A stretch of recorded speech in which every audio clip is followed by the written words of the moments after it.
স্বাধীন বাংলাদেশে সবাইকে আজকের মোটো ব্লগে স্বাগতম।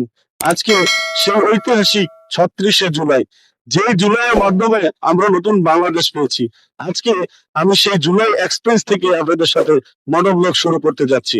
আজকের ব্লগটিতে থাকছে এই 2 বছর পরে, স্বাধীনতার 2 বছর পরে বাংলাদেশ কি পেলো, কি হারালো, সেটাই আপনাদের সাথে আমি এই গন্তব্যের মাধ্যমে আলোচনা করছি।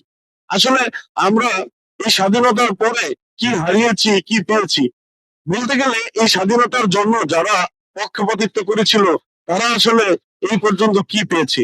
স্বাধীনতার কিছু ব্যক্তি আছে যারা মালিক দাবি করে অর্থ সম্পদের পাহাড় গড়ে তুলেছে, কিন্তু যারা মূলত এই স্বাধীনতা নিয়ে কাজ করেছিল তারা কিন্তু আসলে কিছুই পায়নি। স্বাধীনতার জন্য যত কষ্ট করেছে যারা, জীবন দিয়েছে যারা, আহত হয়েছে যারা, তারা আসলে কেমন আছে?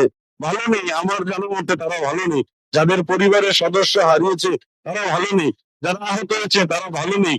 যারা এই স্বাধীনতার পক্ষে লড়াই করেছে তারা আসলে মূলত পদ পদবি পায়নি। যারা আসলে সোশ্যাল মিডিয়াতে চলে এসেছে তারা অর্থের পাহাড় গড়ে তুলেছে। স্বাধীনতার 2 বছর পরেও স্বাধীনতাকামী ব্যক্তিরা আসলে কিছুই পায়নি। আসলে এইখানে আমি কথা বলতে চাচ্ছিলাম, সামনে একটা গ্রুপ বাইকার যারা 300 ফিটের এই জুলাই এক্সপ্রেসে, হয়তো তারা গ্রুপ হয়ে একটা কাজ ট্যুর দিচ্ছে, তারা বের হয়েছে ট্যুরে, ট্রাভেল করছে। আসলে বাইক ট্যুর আসলে ভালোই লাগে। তাছাড়া যদি গ্রুপের মাধ্যমে হয়, পিজিবি তাদের সম্ভবত গ্রুপের নাম পিজিবি, খুব সুন্দর রোড শো করছে তারা। One engine, one game, one road, তাদের প্রতিপাদ্য বিষয়। আমরা 36শে জুলাই আপনাদের সাথে কানেক্ট হয়েছি 36শে জুলাই উপলক্ষে। আসলে এরকম রেলি মাঝখানে পড়ে যাব এটা আসলে আমার জানা ছিল না। তো 36শে জুলাই নিয়ে কথা বলছিলাম আর কি।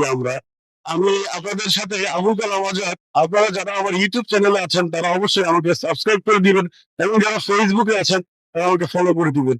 এই সেই 36শে জুলাই এক্সপ্রেস দেখতে পাচ্ছেন, 36 জুলাই এক্সপ্রেস, যেখান থেকে শহীদদের নামে স্মরণ করে 300 ফিটের নাম রাখা হয়েছে, স্বৈরাচারের নাম কেটে দিয়ে 36শে জুলাই এক্সপ্রেস, যেটার মাধ্যমে আমরা যেন এই জাতি তাদেরকে মনে রাখতে পারি। এই বাঙালি জাতিকে দাবানোর মতন ক্ষমতা কারো নেই। এই বাঙালি জাতি হেরে যাওয়ার মতো জাতি নয়। এই জাতিকে কেউ হারাতে পারবে না, কারণ বাঙালি জাতি বারবার প্রমাণ করে দিয়েছিল তাদেরকে কেউ দাবাতে চাইলে তারা শক্তভাবে ফেরত আসে। তাদের ফেরত আসার যখন স্রোত আসে তখন কারো ক্ষমতা নেই তাদেরকে দাবিয়ে রাখার জন্য, তাদেরকে থামানোর জন্য।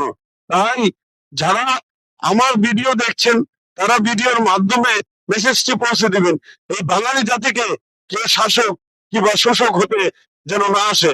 যদি শাসক এবং শোষক হতে চলে আসে তাহলে কিন্তু ফলাফল 2022-এ 2024-এ জ্যামজি দেখিয়ে দিয়েছিল কি তারা করতে পারে, কি তাদের ক্ষমতা।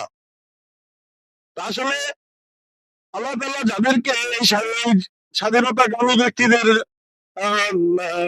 ব্যক্তিরা যারা চলে গিয়েছেন তাদেরকে যেন জান্নাত নসিব করে, এবং যাদের পরিবারের সদস্য চলে গেছে তাদেরকে যেন ধৈর্য ধরা তৌফিক দান করে। নিশ্চয়ই আল্লাহ উত্তম পরিকল্পনাকারী। আমি তাদের জন্য আত্মার মাগফিরাত কামনা করি, এবং সবাই দোয়া করবেন। আমি আর ব্লগ বড় করবো না। 300 ফিটে এখন বর্ষার মৌসুম, খুব সুন্দর একটা ভিউ দেখা যায়। এই 300 ফিটে আপনাদেরকে সবাইকে স্বাগতম রইল। আপনারা ঘুরে যাবেন একবার 300 ফিট থেকে। ধন্যবাদ সবাইকে। টাটা, বাই বাই, আসসালামু আলাইকুম।